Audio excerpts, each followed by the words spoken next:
Sir 'మంచు ఫ్యామిలీలో' ఇంకా గొడవలు తగ్గలేదు సార్.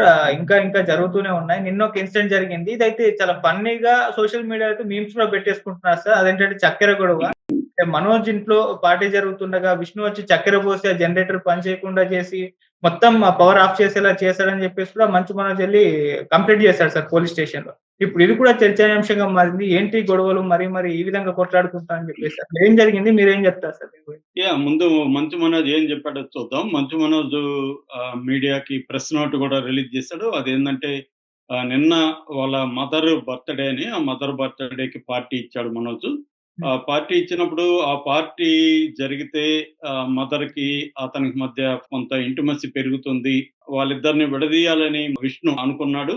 అందుకని ఆ పార్టీని చెడగొట్టాలని విష్ణు ప్లాన్ చేసి, వీళ్ళు బయటికెళ్ళిన టైంలో చూసి విష్ణు కొంతమంది బౌన్సర్‌లను తీసుకొచ్చి చక్కెర, షుగర్ కలిపిన డీజిల్‌ని జనరేటర్‌లో ఎందుకంటే అక్కడ పవర్ లేదు. జనరేటర్‌తో పవర్ నడుస్తుంది. సో, జనరేటర్‌లో ఈ డీజిల్ పోసాడు. షుగర్ కలిపిన డీజిలు. దానివల్ల జనరేటర్ ఎరేటిక్‌గా మారింది. అంటే అప్స్ అండ్ డౌన్స్‌గా పవర్ పోవడం, మళ్ళీ ఇది ఆన్ అవ్వడం, ఆఫ్ అవ్వడం ఇలాగా వస్తుంది. దానివల్ల మాకొక్కసారిగా భయాందోళన నెలకొన్నాయి ఇంట్లో. ఎందుకంటే బంధువులున్నారు. మా మదర్ ఉంది. 9 నెలల బేబీ ఉంది. మా అత్తమామలున్నారు. వీళ్ళంతా భయాందోళనకి లోనయ్యారు అని మనోజ్ చెప్పాడు. ఇది క్లియర్‌గా మమ్మల్ని హత్య చేయాలని విష్ణు ప్లాన్ చేశాడు. అందుకని నేను కంప్లెయింట్ కూడా ఇస్తున్నాను విష్ణు మీద. నాకు ప్రాణాలకి ప్రమాదం కూడా ఉంది ఈ విష్ణు వల్ల అని ఇచ్చాడు. సో, మామూలుగా ప్రతి ఫ్యామిలీలో గొడవలు సాధారణం కావచ్చు. కానీ వీళ్ళ ఫ్యామిలీ ఇది వెబ్ సీరీస్ లాగా వెళ్తుంది. రెండోది క్రైమ్ కామెడీ అంటారు. జాన్రా మన 'రామ్ గోపాల్ వర్మ' తెలుగులో ప్రవేశపెట్టాడు 'మనీ మనీ'. ఈ క్రైమ్ కామెడీ అంటే క్రైమ్ జరుగుతుంది, కామెడీ కూడా వస్తుంది. అలాగా 'మోహన్ బాబు' ఫ్యామిలీ అంతా కూడా ఇప్పుడు క్రైమ్ కామెడీ జాన్రాలకి ఎళ్ళిపోయిందనమాట. అంటే కుటుంబ కథా చిత్రంగా ఉండి క్రైమ్ ఫ్యామిలీ డ్రామా కాస్త క్రైమ్ కామెడీ లాగా అయిపోయింది. అది కూడా బ్లాక్ హ్యూమర్ అంటారు. బ్లాక్ కామెడీ అంటారు. అట్లాంటి ఒక బ్లాక్ కామెడీలకే ఇది వెళ్ళింది. బ్లాక్ కామెడీ అంటే జనాలకంతా కామెడీ గాని, వాళ్ళకది ఇబ్బందిగానే ఉండొచ్చు. మనకు కామెడీ అనిపిస్తది. చక్కెర కలపడం ఏంటి? డీజిల్‌లో చిన్నపిల్లల ఆటలాగా ఉంది. ఇది సిల్లీగా ఉంది. చక్కెర లొల్లి అలాగా టైటిల్ పెడుతున్నారు. మీమ్స్ చేస్తున్నారు గానీ, వాళ్ళకది కొంత ఇబ్బందిగానే ఉంటది ఖచ్చితంగా. ఎందుకంటే, ఇప్పుడు ఒక్కోసారి ఒక ఇద్దరి మధ్య గొడవలొచ్చినప్పుడు అది ఇంకా దాంట్లో లాజిక్‌లు, రీజనింగ్‌లు ఇవేం ఉండవు. ఏదనిపిస్తే అది చేద్దాం అనుకుంటారు. ఇబ్బంది పెట్టడమే వాళ్ళ ఉద్దేశం. ఎదుటోళ్ళని ఇబ్బంది పెట్టాలా. ఇబ్బంది పెట్టడానికి ఇంకా లాజిక్‌లు అవన్నీ ఏమి చూడరక్కడ. ఇది చేయొచ్చా? ఇది చేయకూడదా? అనేదేమి ఉండదింక అక్కడ. ఆ క్రైటీరియా పోతుంది. ఆ క్రైటీరియా ఒక్కసారి పోయి ఇది పబ్లిక్ అయిపోయినాక వివిధ కోణాల్లో అది ఎక్స్‌ప్రెస్ అవుతుంది. వివిధ యాంగిల్స్‌లో అది ఎక్స్‌ప్రెస్ అవుతుంది. సో, వీళ్ళు నిజానికి దాన్ని పరిష్కరించుకునే వైపుగా చూడాలి గానీ, అది రోజు రోజుకి పెద్దదిగా చేసుకుంటున్నారు. ఇప్పుడేమో విష్ణు గూడా మొన్న ప్రెస్ మీట్ పెట్టి నా మనసుకు దగ్గరైంది జెప్తాను అంటే అందరూ ఏమనుకున్నారంటే, విష్ణు ఏదో పెద్దవాడు గదా! కుటుంబ పెద్ద గాబట్టి 'మోహన్ బాబు' తర్వాత దీన్నేదో సాల్వ్ జేయడానికి ఏదో ప్లాన్ జేస్తున్నాడు అనుకున్నారు. అతనింత సిల్లీగా ఇది నిజమైతే, నిజమో కాదో మనకు తెలీదు. ఎందుకంటే విష్ణు వైపు నుంచి మనకు స్టోరీ తెలీదు. విష్ణు నిజంగా అలా చేశాడా లేదా తెలీదు. ఇతను కావాలని చెప్తున్నాడా తెలీదు.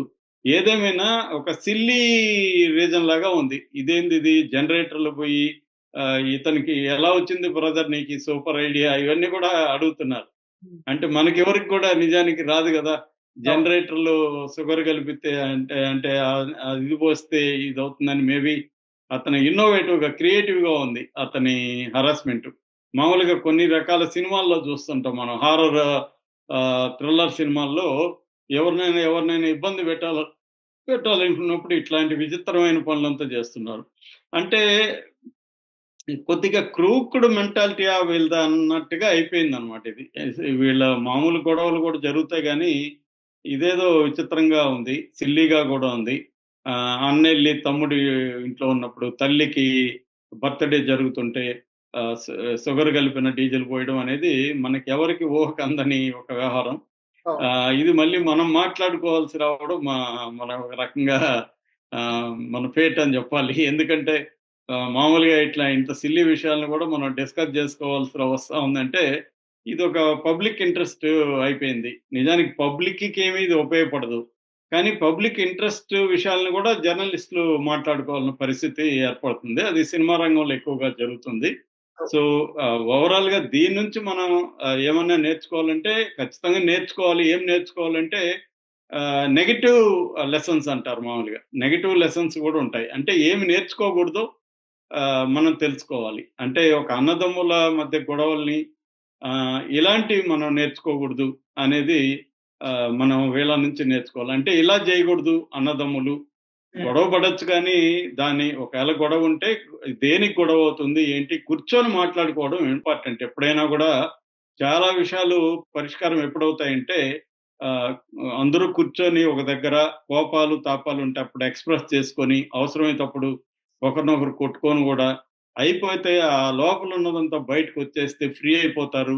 సరే ఇప్పుడేం జేద్దాము? అయిపోయింది, అయిపోయింది. నీది తప్పు, నాది తప్పు అని అరుచుకుంటారు. అంతా అయిపోతుంది. అయిపోయినాక ఇప్పుడేం జేద్దాం? అనుకున్నప్పుడు ఎవరో మధ్యవర్తులుండి ఇద్దరికి బుద్ధి చెప్పి, "ఒరేయ్! నువ్వు మూసుకోరా నీది తప్పే, నీది కూడా తప్పురా" అని చెప్పి ఎవరన్నా దండించి, ఇక మీదట ఎలా ఉండాలి? ఒక పరిష్కారాన్ని అనేది చూపిస్తే అవుతది సాల్వ్. కానీ వీళ్ళు అలా చేయట్లేదు. మోహన్ బాబు నిజానికి మోహన్ బాబు ఆయన 78 ఏళ్లనే ఆయన అఫిడవిట్‌లో అంతా కూడా నేను చూసాను కోర్ట్‌కి సబ్మిట్ చేసింది. సో, 78 ఏళ్ల వయసులో ఆయన చేయాల్సిన పనేంటి? ఆహ్, ఎవరినో తన పిల్లలు గాబట్టి, తను చెప్తే వినట్లేదు గాబట్టి ఎవరినో రజనీకాంత్ ఆయనకి చాలా క్లోజ్ ఫ్రెండ్ అంటాడు. ఎవరినో అట్లాంటోళ్ళని ఇన్వాల్వ్ చేసి పెద్దవాళ్ళని చిరంజీవి గారు అడిగితే కూడా ఏమి కాదనరు. అట్లా ఎవరినో మోహన్ బాబుకి ఎవరు ఇంపార్టెంట్ అనుకుంటారో వాళ్ళని ఇన్వాల్వ్ చేసి కూర్చొని సాల్వ్ చేసుకోవాల్సింది పోయి, ఆయన గూడా దీన్ని ఇంకా పెంచుతున్నాడు. ఆయన కొడుకు మీద కంప్లెయింట్ ఇవ్వడం ఏంటి? కొడుకు, కోడల మీద పోలీస్ కంప్లెయింట్ ఇవ్వడం ఏంటి మోహన్ బాబు? సో, ఆ స్థాయి తెచ్చుకోకూడదాయన. తెచ్చుకొని మళ్ళీ మీడియా మీద మాట్లాడితే లాభమేంటి? నువ్వెళ్లి బయటికెళ్ళి కొడుకు మీద, కోడల మీద కంప్లెయింట్ ఇచ్చినాక మీడియా రిపోర్ట్ చేస్తుంది. ఎందుకంటే ఇది పబ్లిక్ ఇంట్రెస్ట్ ఉన్న విషయాలు. మీడియా పనేంటి? పబ్లిక్‌కి ఉపయోగపడేవి రిపోర్ట్ చేస్తుంది. పబ్లిక్‌కి ఆసక్తి ఉన్న అంశాలను గూడా మీడియా రిపోర్ట్ చేస్తుంది. పబ్లిక్ ఏవెక్కువ చూస్తుంటే దానిపైన మీడియా ఇది చేస్తుంది. కాకపోతే మీడియా అతి కూడా బాగా పెరిగింది.